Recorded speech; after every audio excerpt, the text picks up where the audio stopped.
ski dirty 30.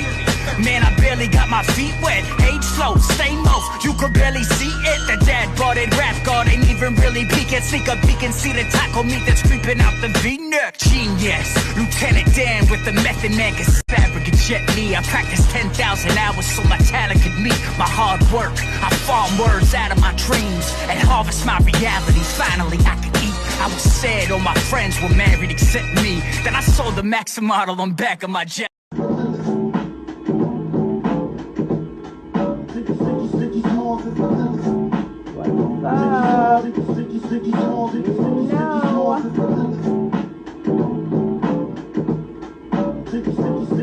I see y'all. It's me, your girl Kira Deevah, and I'm back with another dope episode of the Kira Deevah Show. Okay? How are y'all? Because on this show, we promote the dreams that turn into reality. We're doing it on Instagram Live. Look at me. Look at me, y'all. Look at me. I am like, I look exhausted, but I'm cute. And we promoting the dreams that turn into reality. Mind blown, of course. Let me show you.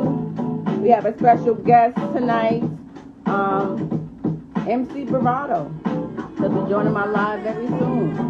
Dope MC, very dope MC, and he out here making moves, you know. And we're gonna talk everything his brand, what he's been doing in the past, what he's doing now, and what's to come. Okay. Yeah. I'm feeling myself today. Okay. Yeah. Okay. Let me just show y'all a video, one of his videos, okay? Because even though I'm jamming to this right here, this Biggie Small, right? What's the name of this song? What was the name of this song? Unbelievable. Look at it, okay? This I like this beat. If we jamming to this, I want y'all to, get a little. I want you to get a little feel of, who MC Bravado is, okay?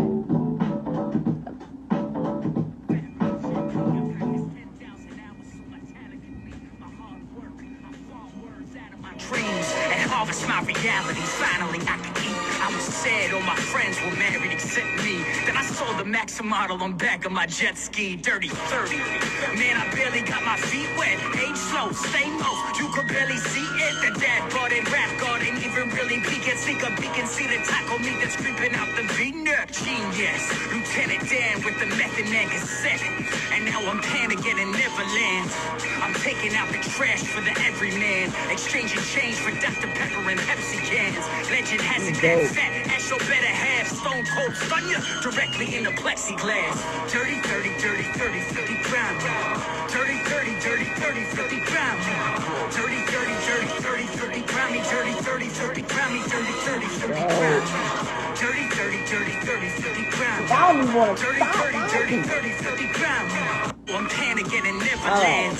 I'm taking out the trash for the. So that was a little clip of that song, Dirty 30. That's one of my favorites from him. That's out right now. It's out right now. Okay? And it's from, I think his album was The Living Game.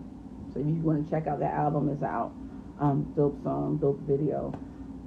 Yeah. And I'm going to show you, let me show you. Is he in the comments? Let me send him a request. So that, I send them the request and they know, like, okay, I'm ready, but I want to get y'all a little warmed up so y'all know what's going on, okay?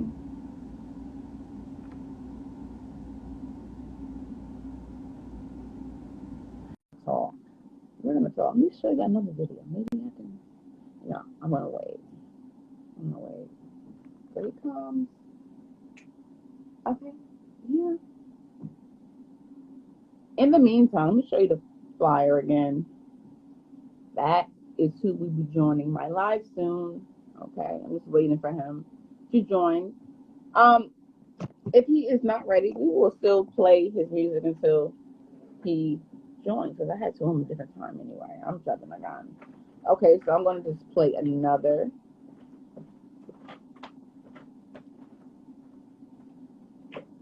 It's a freestyle.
pretty good. That was pretty good, you know. But yeah, that is who I'm interviewing tonight. I'm gonna show you guys a picture of him again, so you know MC Bravado. Where are you guys from? Let's talk. Let's talk. Where are you guys from? Okay, I'm gonna wave back to some of you because I do see some people that I know. So just wave. How are you guys? I see you watching. Just listen. I know we watching. We watching. Let me see. Let me reach out to him.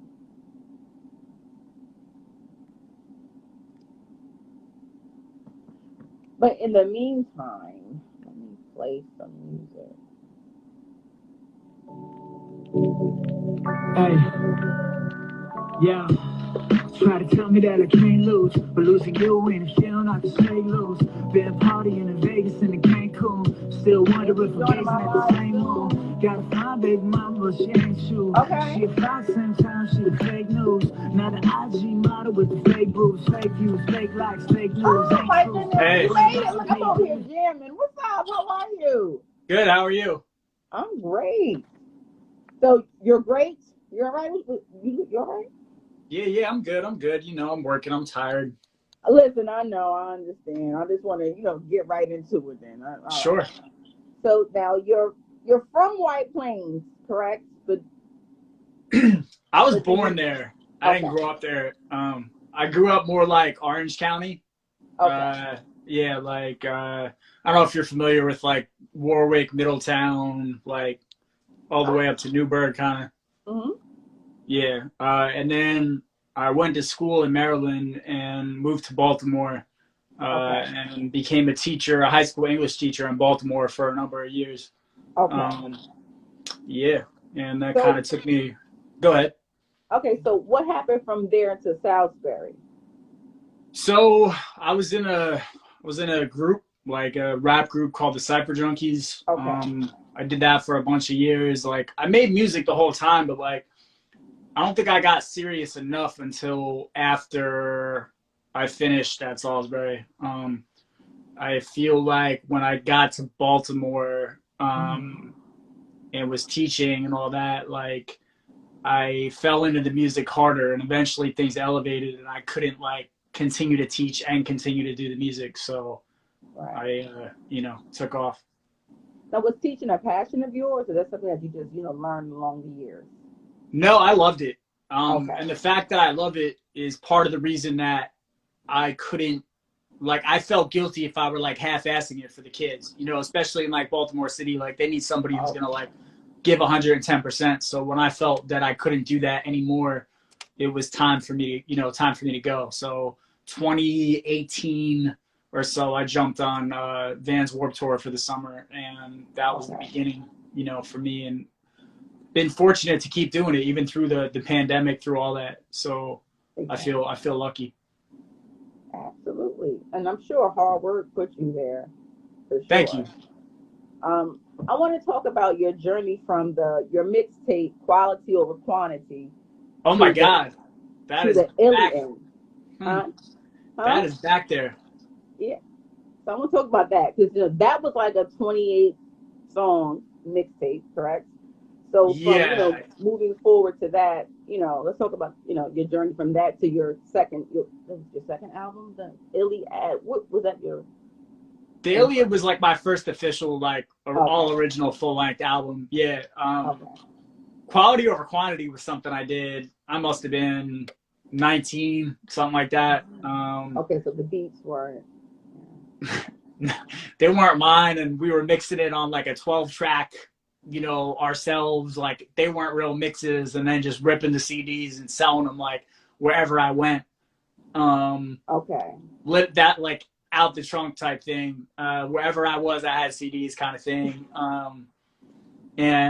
But it was a growing, like without that project, like I never would have grown or gotten as comfortable on the mic as I became. And same with the Iliad. Like I look at it now and I'm like, I still think it's a good album, but it's not like indicative of what I'm capable of now. It was the song it was the Iliad that I liked.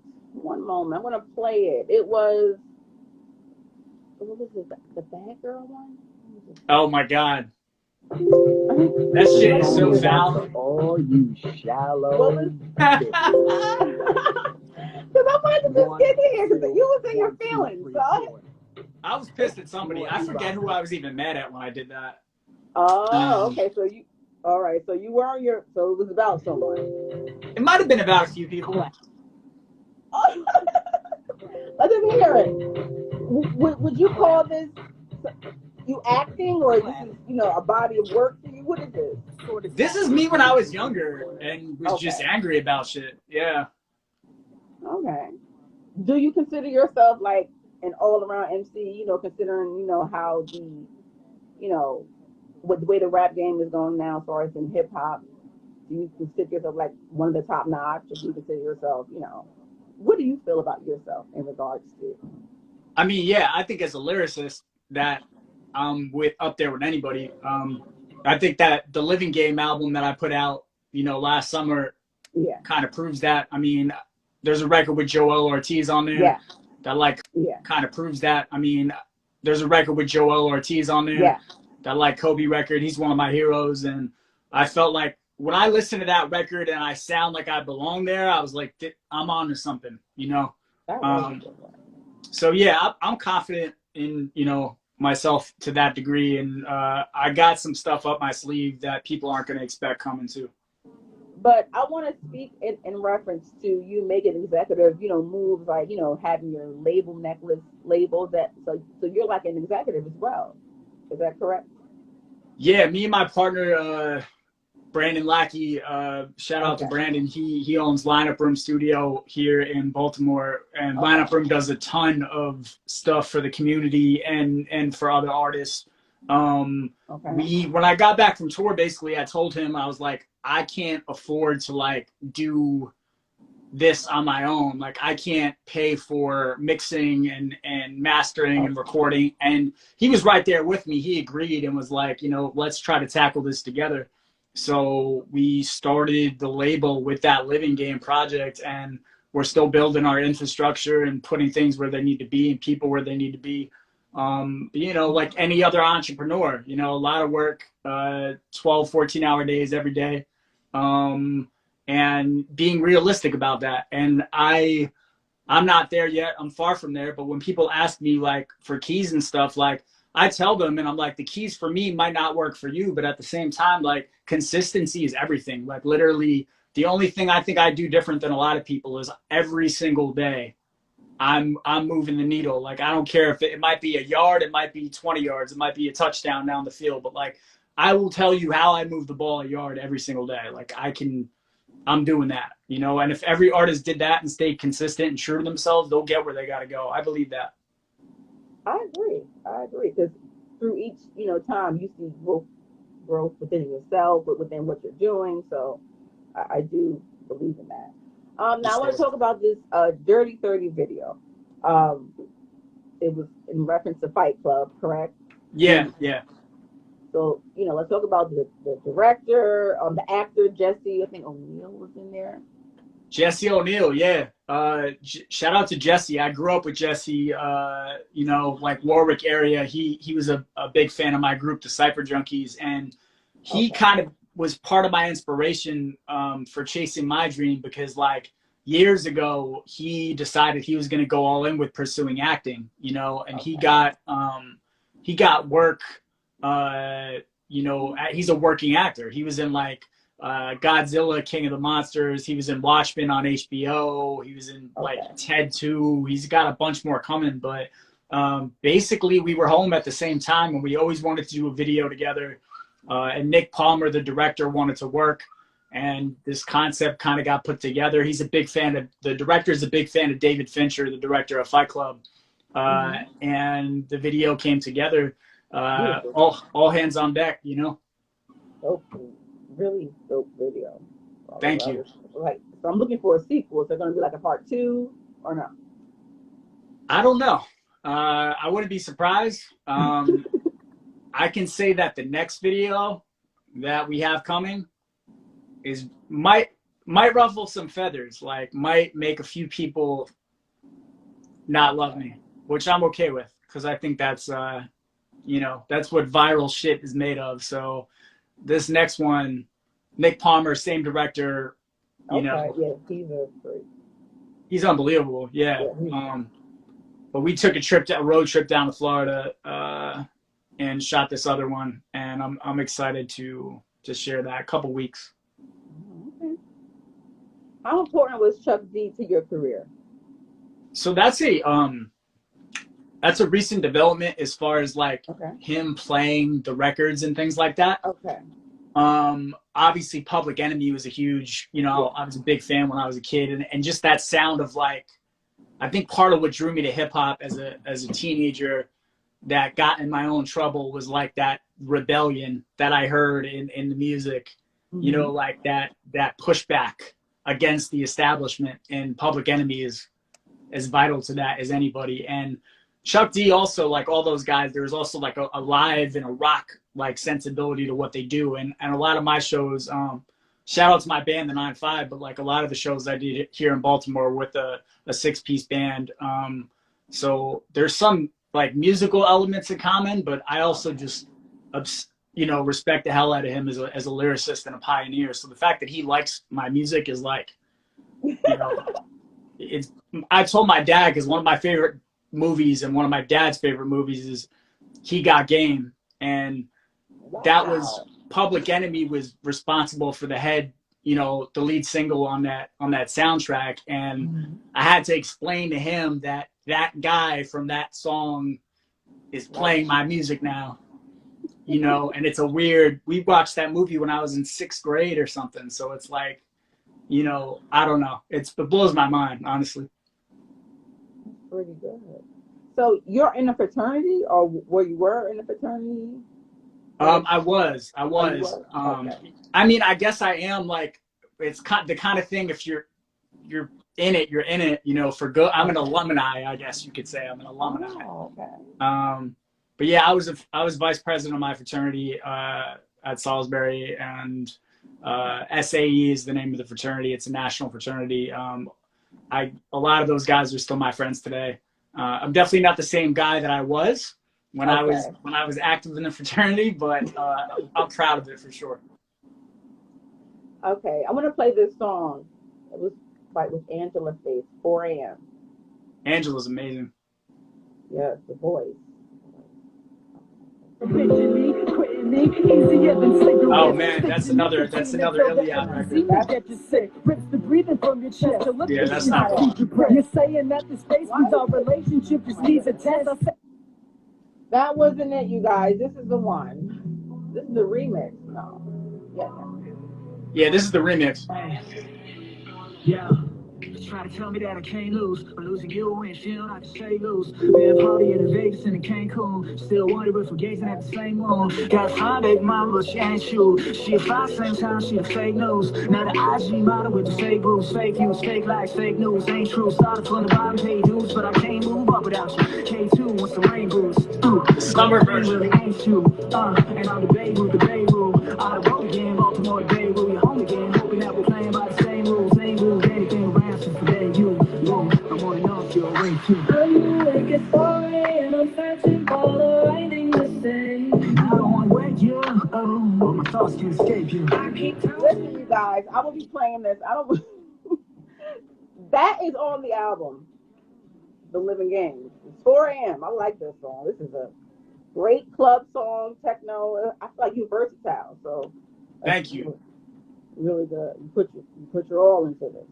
Thank you. Yeah, that remix is produced by Murat Leon. He's an amazing DJ, and we're gonna do like a whole project together. You know, like he's gonna rework a lot of records that I've done, and because 4 a.m. the original version is kind of sad, kind of has that like, I don't want to call it a wintry vibe, but that turns it on its head and makes it a summer song. So he's very talented at what he does too. And yeah, Angela and I have another song together that hasn't come out, so we're gonna keep at it.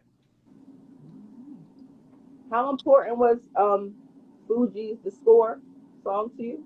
Ooh, yeah. That is the album that made me fall in love with hip hop music.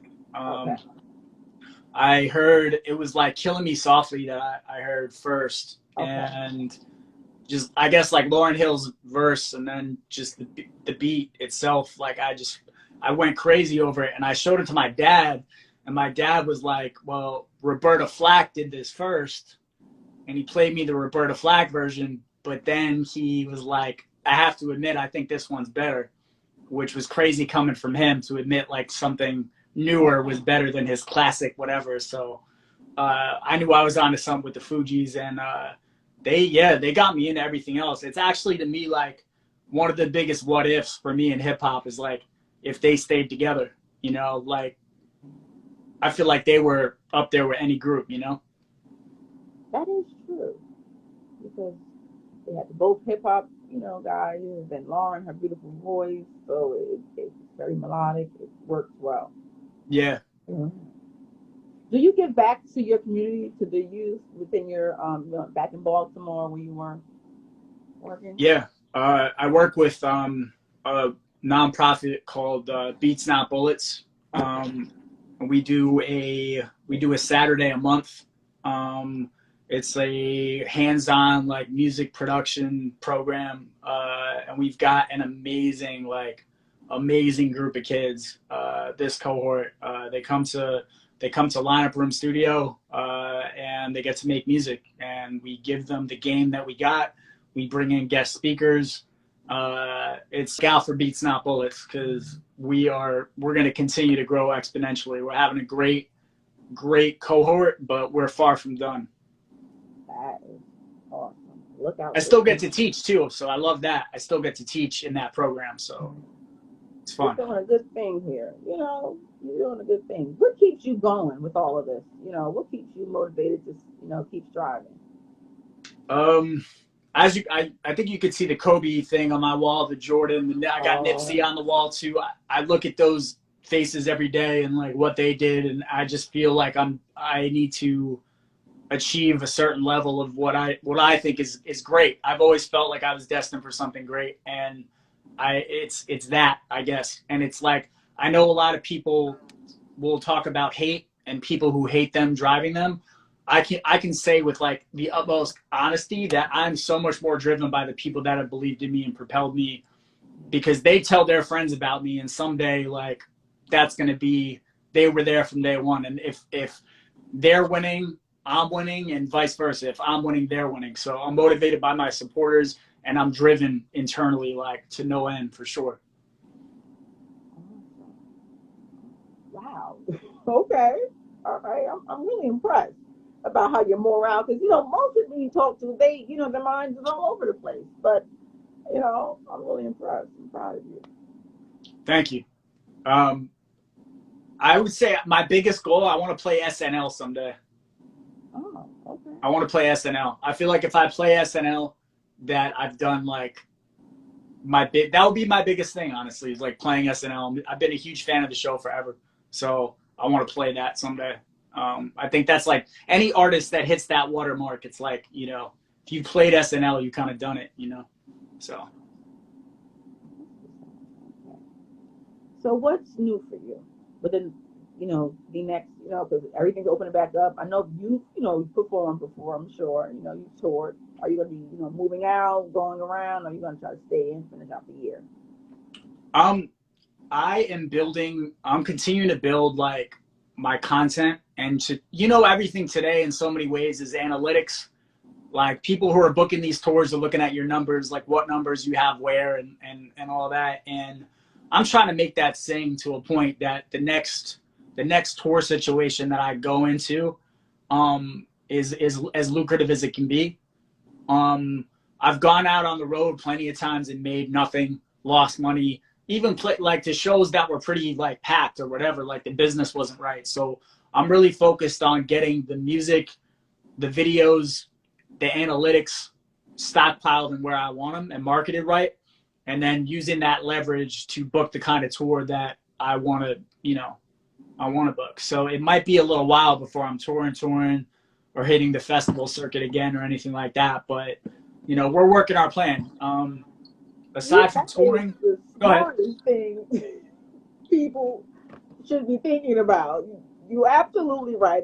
That's how it should go. Thank And you. people should not be frowned upon, certain, ways to move forward in this game. Absolutely. You're doing well.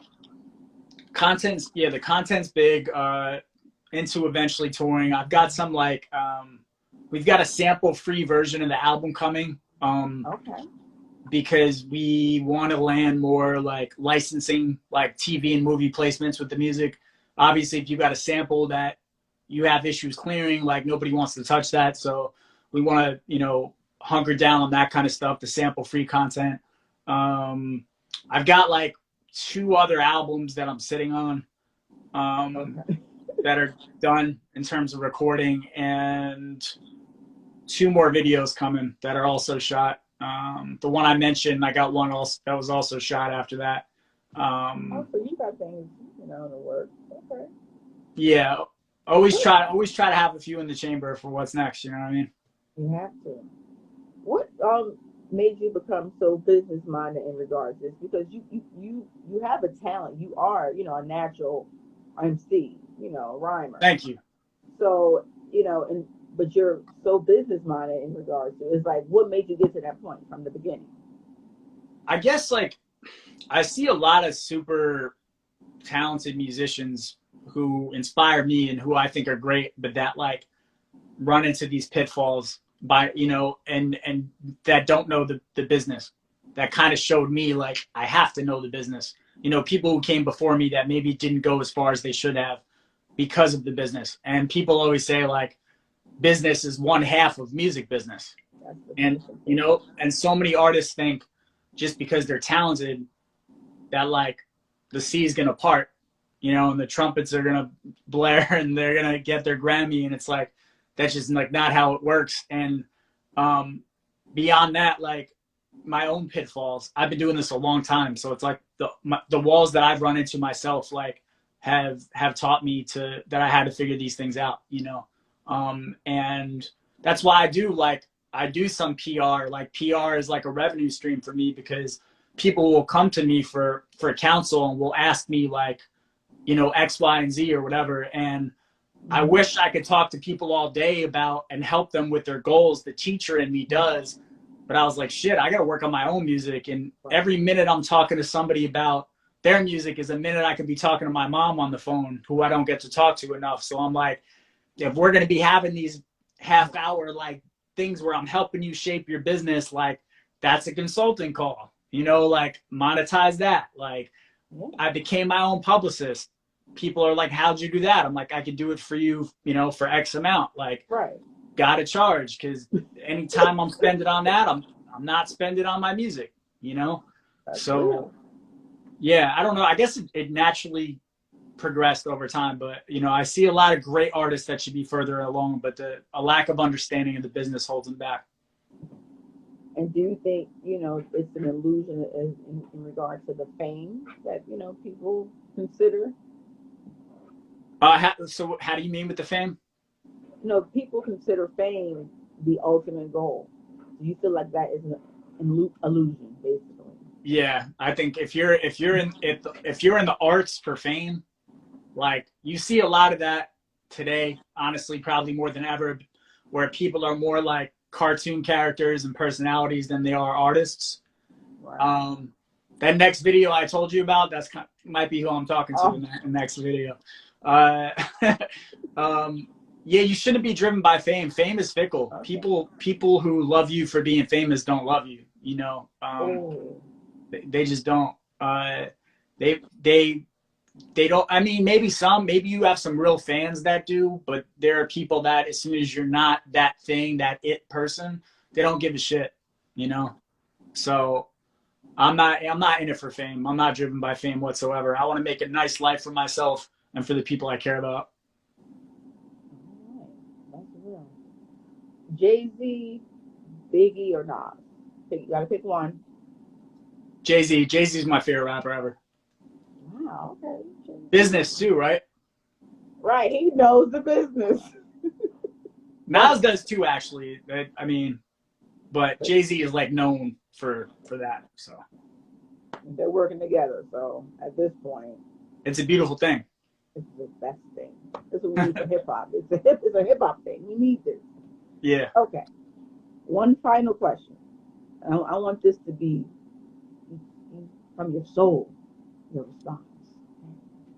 So far, you're doing good. Thank you. Before you leave this earth, what is the legacy that you want left behind? Oof.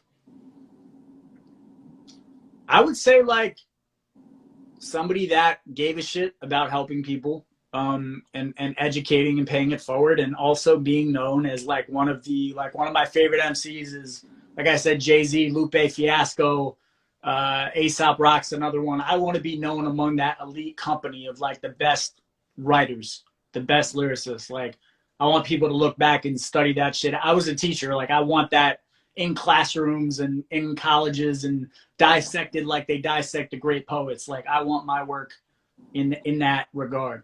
But also in coinciding with that, I want to make sure I leave behind something that can help, the way we're doing with Beats Not Bullets, something that could pay it forward for young artists who need the hand and need to learn and can get the advantages that a lot of us didn't have. I didn't have mentors like that when I started out. So I think putting something in place that continues to give after I'm gone as well, So how can they sign up for the Beats by Bullets? Beats or Bullets. What is it? Beats Not Bullets. So so the person who runs the program, who really it's like his program, Ogun, who's a legend, in Baltimore. Shout outs to him. He's incredible. He handles like enrollment usually and will let us know when that's going on. And people are able to apply and get picked. But it's essentially for the most part high school kids in the city of Baltimore. That's why like one of the goals for me, and I think for all of us, is to be able to do these pop-up shops, elsewhere and expand elsewhere. So we could offer that. I mean, other cities have those kind of programs, but I think ours is kind of unique me and Brandon are both former, like actual educators, like both former teachers and wear the music hat. And I think that adds to the uniqueness of the program, like, cause we really have the teaching chops and understand how that kind of thing should look. But, I'm hoping to get it on a national stage a little bit more. And I want to turn it into things like where if I'm touring, maybe some of the kids get to do some shows and get to experience that. That's some of the, the end game ideas that we have.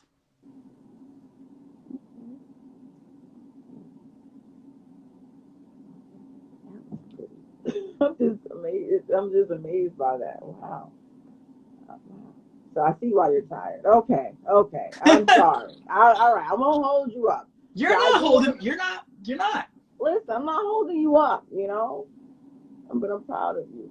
You're doing a lot for the community, sticking to your guns for yourself, and you got some good music. And I want to play this other song that I'm gonna let them go. Which one it was? I'm sorry. I'm not the same kid that left. I've seen things. I've done things. I'm serious. All I want is an opportunity. This is America. Who the fuck's stopping you? Yeah, it's a long road that I've been on. Transmission just kicked on the 6 car. People like, yo, you still do this shit, dog? I'm like, yeah, this is life, not a pit stop. Quit my job now, it's time to be a big star. Lift off, now I want enough to live off. Hip hop, drift off when it gets off. Spit bars bring light to life like Pixar. And when the light's on, I can't flip the switch off. It's called Where I'll Be, right? Yeah, Where I'll Be. It's a real, very thought-worthy song. Thank you. All right. So talk about your website where they can follow you and everything like that. Yeah, I like to say I keep it simple. I'm not Champagne Poppy, you know what I'm saying? So it's MC Bravado everywhere. Everywhere. MC Bravado everywhere. And MCBravado.com. Everywhere, just search MC Bravado. It's not Mick Bravado. I'm not a sandwich. You know what I mean? Okay. People do the Mick thing. It's MC Bravado, but at MC Bravado everywhere. MCBravado.com. I got new music coming constantly. We're doing it. I appreciate you. I appreciate you. Okay, you have a good night. Okay, enjoy it. All right, you too. Again. Later. Bye. It's awesome. So I feel like, look, dirty 30.